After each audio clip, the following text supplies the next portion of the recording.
What is up, guys? Welcome to the Being Beautifully Honest podcast and channel. Thanks so much for being here and for being subscribed. If you're not, go ahead and hit that button. And if you're listening on YouTube, hit that like button. It's like walking into the room and hitting that light switch. We just want to brighten up the place. Let's get into this conversation. I don't know what it is, and is there something in the water when it comes to these people coming out telling Black women that they just need to settle? And look, you know you want love, but you're not going to be able to get it from a Black man if that's what you choose to want to be with, because you're more than likely going to be making more money than them. So you just need to settle for broke Tyrone who's working at Bojangles.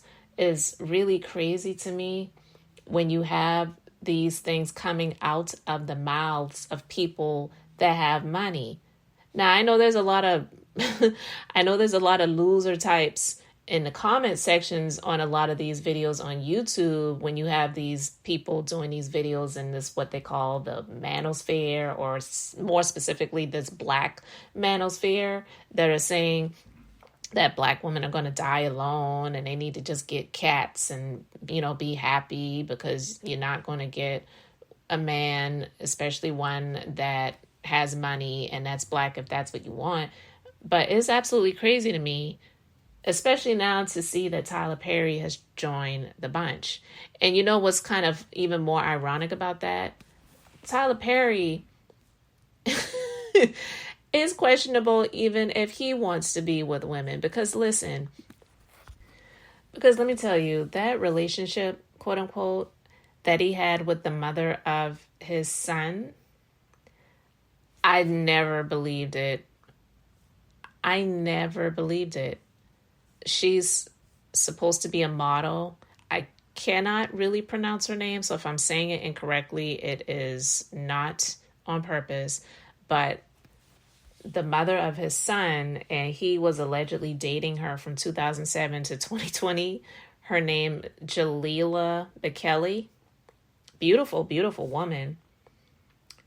But she had a son with him in 2014. I don't know. I believe he has custody of the child. A lot of people felt like that was his beard, okay? So when the news broke that they broke up, he was doing these posts on Instagram, and he was saying, I'm 51, single, and wondering what the next chapter of my life will look like. And a lot of people were just saying, go ahead and get with that man that you want, because clearly you don't really want women, and we never believed this one to be real in the first place. So now he's joining the ranks of people like the Ayanlas and the Kevin Samuels, and, may he, I ain't even going to say anything like, he's no longer here. I'll just put it like that. And, some others that have come out to say that you should be happy if you want love.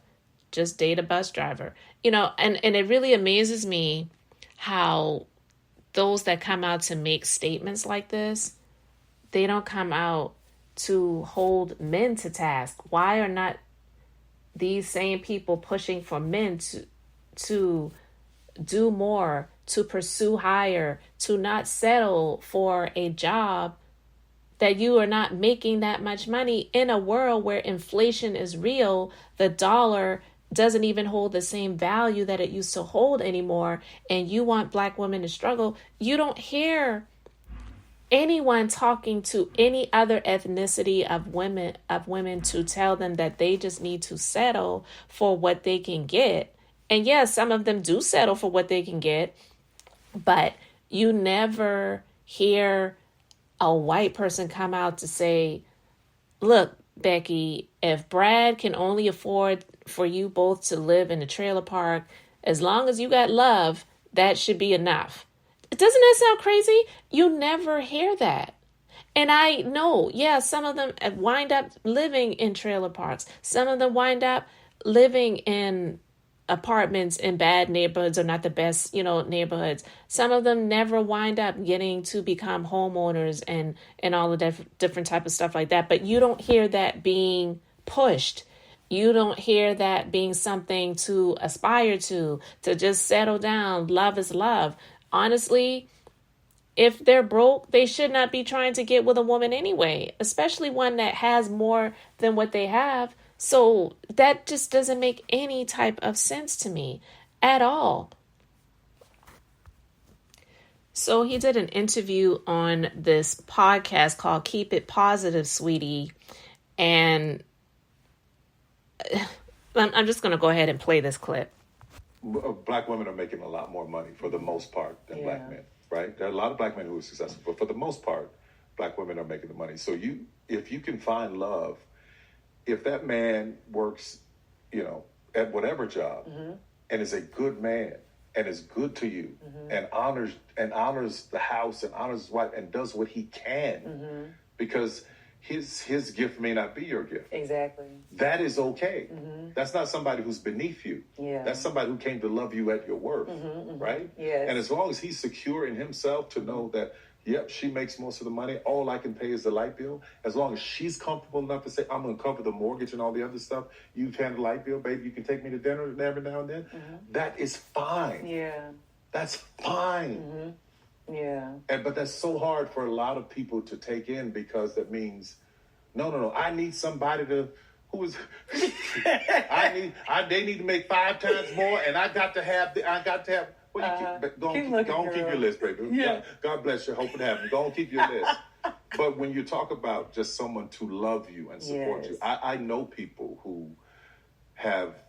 whose men can't touch what they make.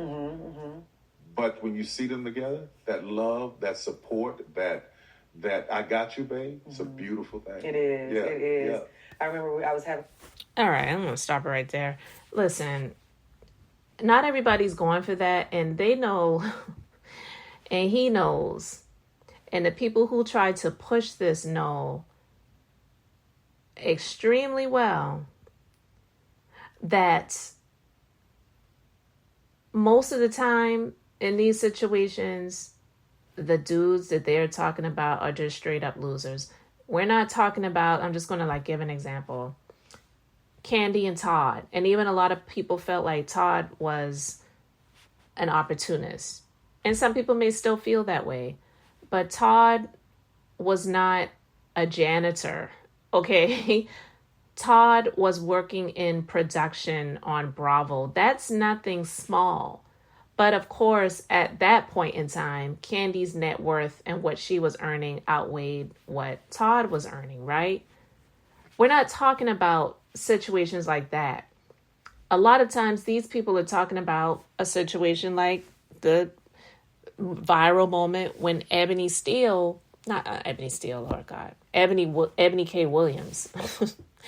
Ebony K. Williams was speaking to Iyanla, and Iyanla asking Ebony K. Williams, who is a TV personality and an attorney, would she date a bus driver? You know what I mean? Like that, to me, I feel is unequally yoked. Because I don't care how good the sex might be, which is not going to keep a relationship.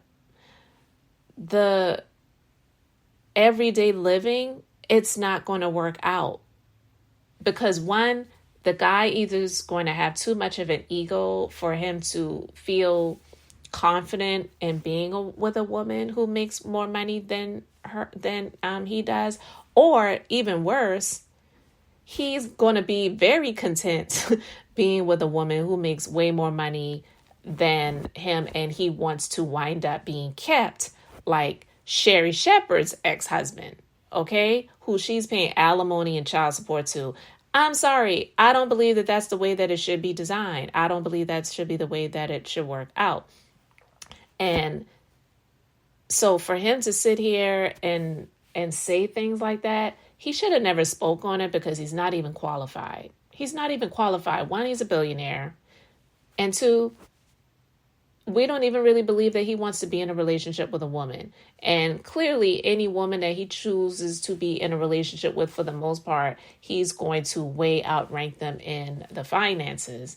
But he'll probably be single until he dies. So it's like, man, shut up.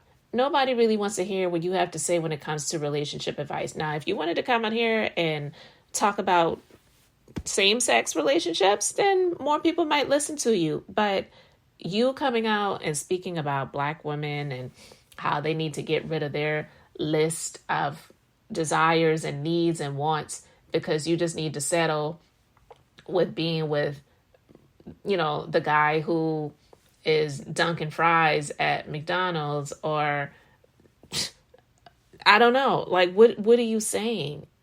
It just does not make any sense. And I just feel that it is extremely offensive, especially coming from someone with the likes of him being a billionaire and not even being straight. He might be bisexual, but a lot of people don't believe that he wants to be in a relationship with a woman. So don't come on here talking about what Black women need to do if they really want love. I am not here for it. A lot of other people are not here for it. And I was just extremely offended. And this is coming from someone who is not single. I've been married for 25 years. So I'm just saying, I get it. I would not go for this. If I was single and those were the conditions that were being laid out there, I would stay single. Forget that. You know what I mean? So guys, let me know your thoughts in the comment section about what he said. I felt that it was ridiculous, and a lot of other people that I've seen in comment sections around the internet do as well. But I was like, really?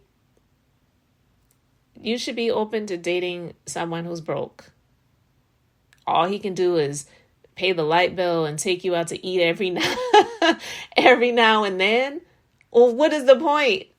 So I'm just going to be taking him out to eat all the time, or worse, I'm working, I'm making more money, and then they also want me to come home and cook and clean too? Seriously. Or I'm paying for the chef? Get out of here. I'm buying the groceries? Get out of here. No, I'm sorry. I don't want to hear it. That is just not going to fly.